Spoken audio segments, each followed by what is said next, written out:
to start with. I think you're looking at it right now, that's all there is, so not much. So basically, all I see from the school about cultural diversity is like 3 hallways in the halls, pretty much. We don't really learn about it in class like as much as I would like to. Like sometimes in history we talk about it, but like for one day barely. It's just one person, not like all the other great people, and it's usually like about a slave who was a part of history, but not someone who actually like did something to make a difference, which a lot of like African American people have done like, a long time. Going off of that, like, it's not really diverse, and going off of learning about it, like she said, it's either just a section or we learn about the same people and the same stuff, and it's mainly like about negative things like slavery and mass murders and genocides and stuff, and it's just like mainly a section about it. Like you don't go deeper into it about anything that's positive about other cultures and stuff, and it's kind of depressing. There isn't very much cultural diversity. Again, what Caitlin said, there's a select handful of us, and there's not very many more of us, so we're not a very diverse school. And I feel like since I came here in 7th grade, and I feel like there's more cultural diversity than like I've seen in 7th grade. So like being a senior now, there's like way more of us. Like before, there was like 1 or 2 in my grade. But yeah. As far as like adults that we're able to talk to in the school that understand our issues, and just the lack of cultural diversity that really takes an effect on not as many people that we can go to and talk to, and also being biracial. That's something that some people don't understand, being biracial and bicultural. A lot of people don't understand that, and I've actually had that never talked about in any of my classes really. So that's something that we also lack here. I understand really kind of the same things that, and how like we learn about everything and not a lot about different cultures. We learn about like America, we learn about Europe and all these other places, but then we don't really dig deeper into what we really want to learn about.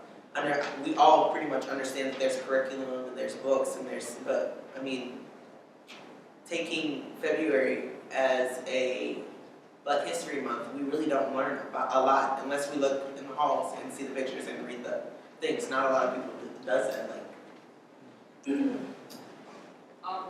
yeah, I basically agree with that. Like, the only way I really learn about my culture, like being Mexican, especially, is like in the hallway with that wall that's up there. And it's like kind of ignored. Yeah, I mean, because it's only my first year here, but already I just feel like lack of diversity or whatever. And like everyone else said, I feel like I'm kind of losing a part of myself from like missing like learning about my history. Thanks.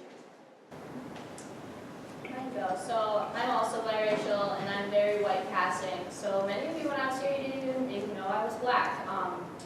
But my friends knew, I knew, and I oftentimes like equate being like a person of color in class. Like if one of you or one of us walked into a room in a DeForest shirt and we saw everyone in the room wearing Wanakee stuff, and then everyone in that room equated everything, all of your actions to your one shirt, like what time you showed up, how you put your effort in, everything. And the second you see someone else wearing a DeForest shirt, you automatically feel connected to them. Like, she's in my brother's grade, we're just like Facebook friends, we just get each other even though we're 3 years apart, really never talked to her in person before.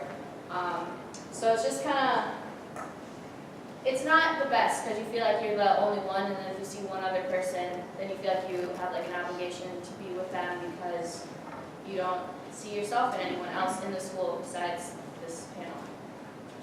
Yeah, kind of like what she said. Like when I first came here, it was like me for the black person, like 2 other dudes or something, and it was kind of hard for me to like figure out who I was going to be friends with because I'm from Sun Prairie originally, and there was like black people there and like Mexicans or whatever and Asians. And it was easier for me to make friends there. I feel like, I don't know, because I never really talked to white people like that until I came here. And then even like with sports and stuff, with cheer, like there's this other black girl who was on my team and we just became friends right away and it was kind of easier for me. So I just feel like it's like, you know, being more, like, I feel more comfortable with my race or other ethnic races. Well, I'm biracial also. I just happen to be very light. Like I have brown eyes and curly hair and all that stuff. But I've been here since I was like 3. I moved here from Madison, and reflecting back on it, like we really didn't have a lot of other ethnicities here. When I was in elementary school, it was mainly white kids. So, I mean, being 3 years old, we didn't really care about what race you were or embrace it that much. But as I got older, and I started talking about how I'm mixed and black and Native American and all that with my white friends, they kind of shut me out and they tell me like, no, you're not that because of your skin color. And like in middle school, they tell me that I was like a black wannabe, ghetto wannabe because I happened to listen to rap from my father. And because I wore my hair natural and all that stuff, and I happen to speak both proper English and slang. And so I kind of just didn't really try with mainly white kids anymore because it kind of shut me out. So I kind of more connect to my black friends and other ethnicities because they understand. And it's just kind of hard to connect with white kids because they kind of shut me out with being both biracial and they just don't really understand how it is and all that stuff. So it's kind of how it is.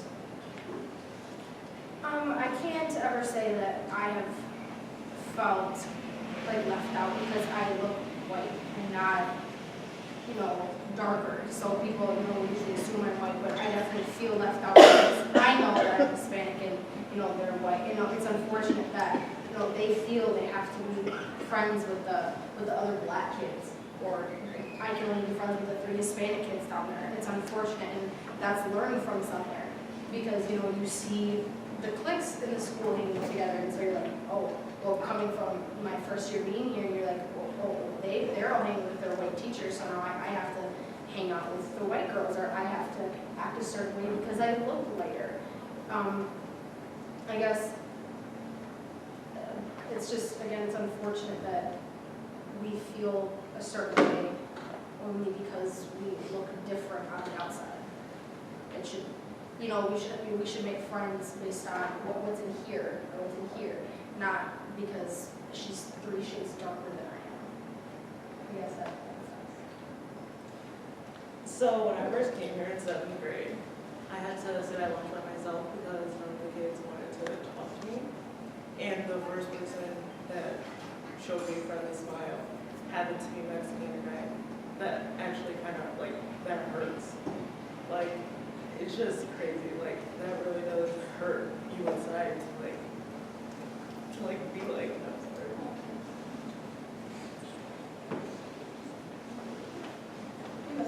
Okay, I feel like it's hard to make connections with like teachers that are like white because they really don't know your background and they don't know, like they can't really understand you because they haven't been through the stuff you've been through. Like you just can't find like connections with, like, no offense, but white teachers. Like I would feel more comfortable like and have more of a connection with Brazil because I feel like she like kind of understands me or like understands like us and what we do. So I'm a sister. I'm biracial. My dad is white. My mom is an immigrant from Bolivia, and like very white. So for me, it's not really like being a bit different physically, but my ideas and the way that I think, and like advocating for issues that most of us face every day. I don't really face more of like, oh, I look different than everyone else, is I think different than everyone else. And that comes with just being bicultural, like acting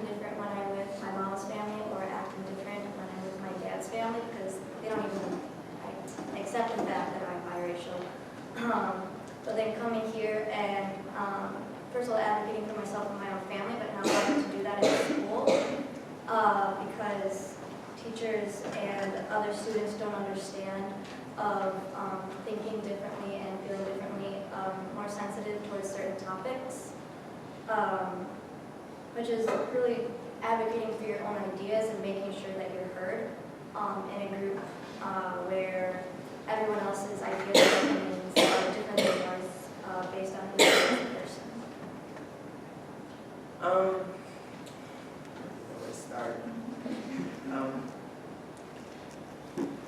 From a young age, I feel like all of us learned how to like hide who we really are, and finally that we have like more people that would understand us. We can come out more. We can speak about topics that many other kids will not speak about. I don't know. It's hard to explain. I'm sorry. Well, I've been at divorce like my whole life, so I feel like it's not really acknowledged anymore that I am a different culture. So it's like kind of just being forgotten. Yeah, but like elementary school, like again, like no one really paid attention to it, but as like we were just like getting older, everyone kind of started to notice. I guess now that we're in high school, like I guess like that's the first thing that people usually think about me. And there's always gonna be that barrier that I can't really like connect with other people because of that. And because like all the stuff going on in the news and especially with on Mexican, it's like kind of like I don't know, it's like I have to be yeah, stereotypes definitely. I think they've talked about it already, introducing it in your classes. I'm in an African class right now, I'm in a general women's studies class right now. I've learned so much about myself since I left this place that kind of I feel like this place hindered me from learning about myself. I think it always starts with yourself. Doing identity workshops, I've gone on multiple retreats and I'm doing a lot of training right now where we focus on identity, focus on yourself before you can focus on other people, because once you start analyzing yourself, start analyzing your everyday biases, start analyzing your actions and how you treat other people, that will show you how other people are treating you.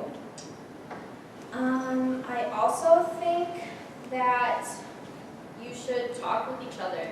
I think if you see a behavior that maybe is racist or sexist or any of the ists or phobics, you need to call it out and not rely on each other too. It's on you. Even if you realize your students are doing it too.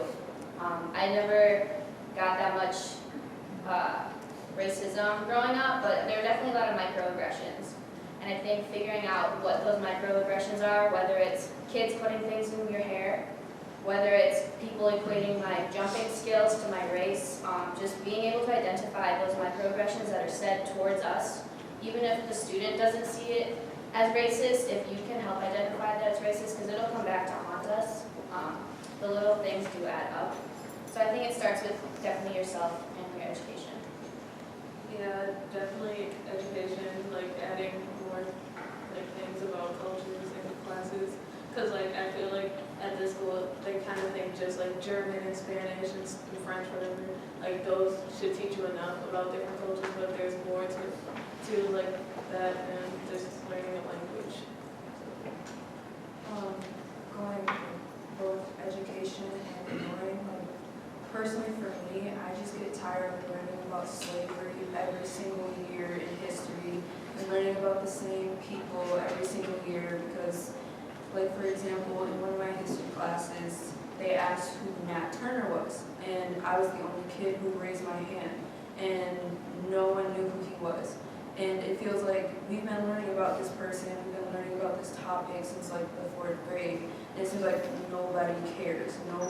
The white kids don't really care, and when we talk about slavery and they show what slaves look like, the scars and everything, they laugh and they point and how disgusting and ugly it looks, and it's just like, it gets old, like seeing those things, hearing those things, like just the education, like make it more aware, and instead of just always focusing on negatives, focus on positives. And also like the thing with kids laughing and talking about it badly, like, don't ignore it. If you see it and hear it, like, say something, because that does affect other kids when they hear that stuff. Like, that really hurt me when I heard that, when they were laughing at a slave having marks on his back because he was treated like an animal. And the teacher didn't say anything. And it's just, it kind of hurts, and that's why I feel like it should be changed in what you could do and acknowledge it, and not just ignore it and try to, like, be more positive about it. Don't come about things always negatively. I was always raised to, try and see things from, from every perspective. So it's very easy to, just listen about, how she feels. But I feel like a lot of the times we can all admit as students or even as people that we don't take the time to think, well, how do you feel? And so, I was like, I feel like you guys try really hard or feel like you have to approach us differently just because, we're Black or Hispanic. Like, I guess if I could offer advice, it would be just to stop trying so hard. Like, we're not different because we look different. We're different because of who we are. And I feel like, we're approached very differently. And so then, in turn, we feel different because I don't fit in, with the white kids. And then, I think as a teacher, you guys don't know how to, respond. You're like, well, I don't want to relate to you. But again, that causes a conflict within, my mind. When you point out someone for being different, they're like, well, am I different? And so, I don't want to come here or anywhere and worry about whether I fit in because, I'm Hispanic or not.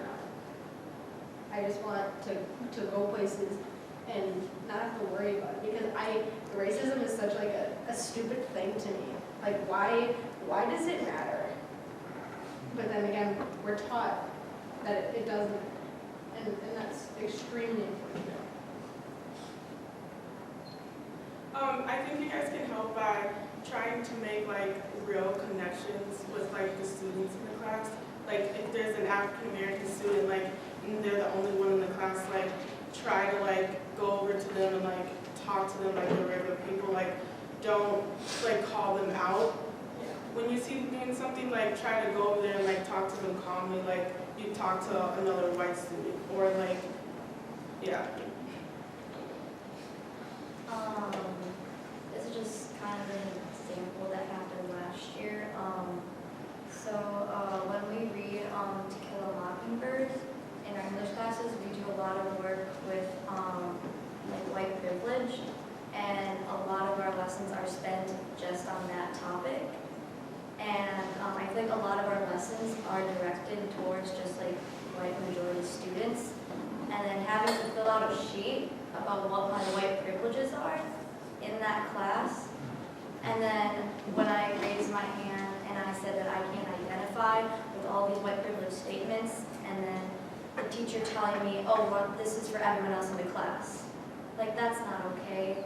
And so I think just those kinds of things, instead of making your lessons for the majority of the students, just take into account of all the students that might not be able to connect with what you're saying, because it is an issue, and then being shut down for wanting to even voice my opinion on something, that hurts a lot, because this is supposed to be a place where we can speak our minds and say our ideas, but then when we try to, we'll get shut down again, because it doesn't benefit the entire group, because the entire group is all white students, and we're not like all of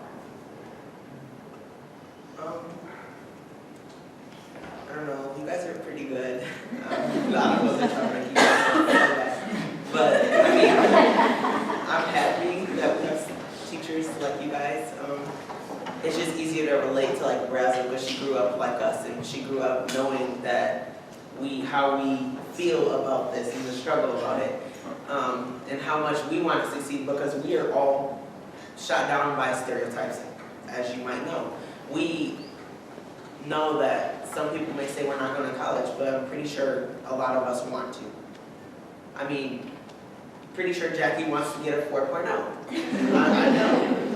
But we want to strive because we don't want these anymore. We want to help future students make them feel better about themselves, you know, and make them feel as if they were in a place where they can express themselves and where they can trust others. Because obviously it's not happening here, and it needs to change. That's good. Going off like what Isabel said, how when we do focus on race, it's like mostly based off of like what white people think. It's like, since there's not a lot of diversity here. So when we do speak about race, it's like mostly focused on like black and white. Hispanics aren't really talked about, or Asians and like other cultures. So I feel like if we like stop ignoring those different types of cultures and not just like black and white, because there's not just two races. Yeah, I agree with Jackie, but like, also like growing up, like, I guess just because I'm Mexican and I would always have like a group of like white people, like, I would always be kind of like the center of the joke, because it always kind of mean to make the stereotype jokes and everything, and like, especially in class, when like people always make little jokes and like, just thinking about it, just like, no one really tries to stop it. It's like really hard to like go to school every day and having to hear that daily. Like, I just really think as like teachers, you guys should at least help and try to stop that, because like I know you guys hear it and sometimes you guys don't really speak up, and it's like it's really hard to like pay attention and try my best at school, but like I always have to deal with that. It's hard.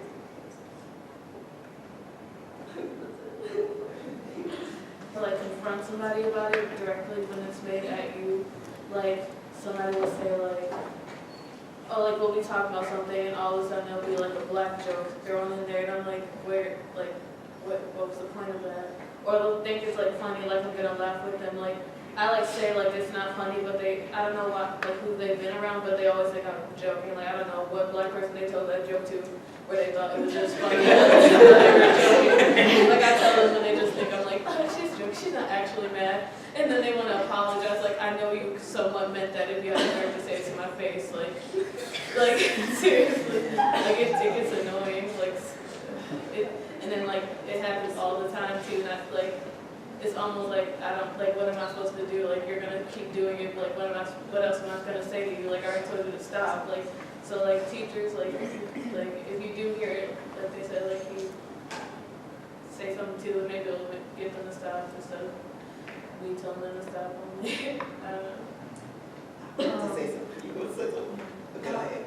Okay, I'm gonna say like, don't think it's awkward to speak up. Also, just because like if it's another white student saying, especially if it's a white student, like don't feel like it's awkward. That's all I'm saying. Like earlier, we were talking about how we learned about slavery and all this stuff, and how they show pictures of the kind of abuse, should I say, of the slaves. And I just wanted to, if you're African American, can you please raise your hand? If you ever sat in class and a kid turned around because there's a slave and then they look at you, have you ever had that happen? Don't you hate that? I hate that so much. I just have to get that out there. It takes me off. Yeah, it's so annoying. So like ignoring stuff, like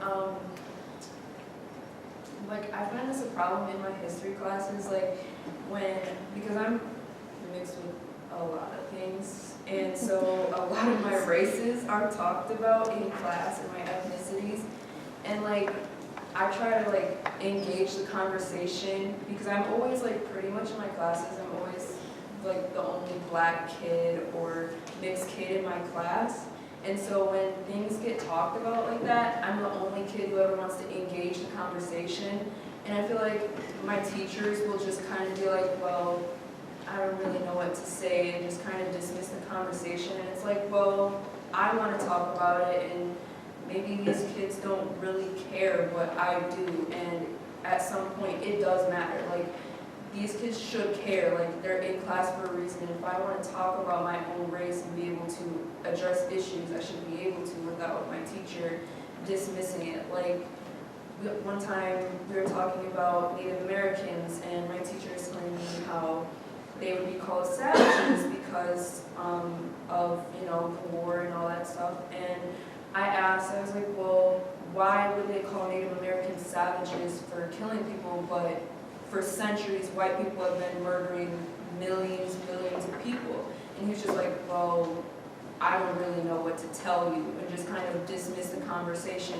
And all the white kids just kind of stared at me like, why would you even try, and da da da da. And I was just like, maybe because I care, and you know, teachers should care to engage that conversation and address it. And it kind of hurt, and it's like, it's annoying that no one really cares to address issues, and they just kind of go along with what the students want. And it's like, well, we're in class for a reason, we should know about these things, not just dismiss it just because one kid wants to know and the other kids don't. And yeah, it's just kind of really frustrating. So all you mixed babies, come talk to me after. I've got buttons for you. And then also my homework for you guys. I'm gonna give you homework. Read Tim Wise's book, White Like Me. I read 2 chapters of it in my whiteness class, and all the white people in the book really liked it. It is a little self-congratulatory of his white allyship and stuff like that, but it definitely breaks things down on how to be a white ally.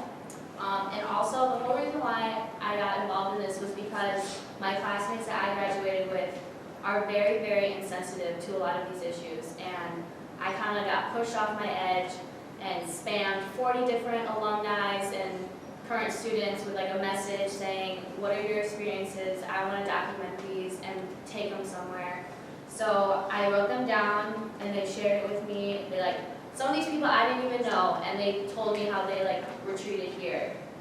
Pardon some of my language, they were very, so I just want to read some of them. One is, I effing hate DeForest. People here are disgusting and are racist, and they act like they aren't. I wish my parents would have moved somewhere else. Living here has contributed to some of my mental issues. It always shocked me how in history class they hardly spoke on topics of people of color, and in U.S. history the only black people was if they were enslaved. I feel that the teachers are quick to judge us based on our color. They assume I won't put in the work or effort. They assume I am rude, will talk back, and not obey their rules. They overall are surprised when I show mastery in certain topics and express interest in furthering my education. Kids joke about my hair if I wore it puffy or natural, joking about black people only eating fried chicken and Kool-Aid, and I thought that was very racist. They continue to push the English language learner. English is my first language. I hardly understand Spanish, and they did the same thing to my brother. Back in DeForest, I was lucky if I didn't hear something racist, even in a joking manner, a good 4 to 5 times a day. Sometimes people make fun of the fact that I have 2 moms. Sure, one joke doesn't go very far, but adding up they can make someone uncomfortable. I feel like most races in high school are segregated, with almost races usually hanging out with each other.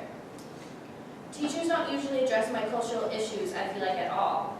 I know that there are a lot of politics in the sports. I feel that most of the times when I had a color student in one of my classes, that they were always supposed to be treated differently, even though they could 100% be successful. I think the school ignores its diversity. My little sister is darker than I am, but she is mixed, and she's treated way more differently than a school at multiple times. Will come home from school telling us about different times where she felt like she didn't belong or was being treated unfair. Finally, someone agrees. DeForest doesn't appreciate other cultures at all, and most of the students are ignorant about other people's way of living. Being Hispanic in DeForest, I would get a lot of people saying to go back to your country. Honestly, I would hate getting up and going to school because of it. So these are people that have either graduated or are currently here. Some of them didn't even, like, all they said was, I try not to think about it. So you have students leaving this school trying not to think and look back on their experiences here. And so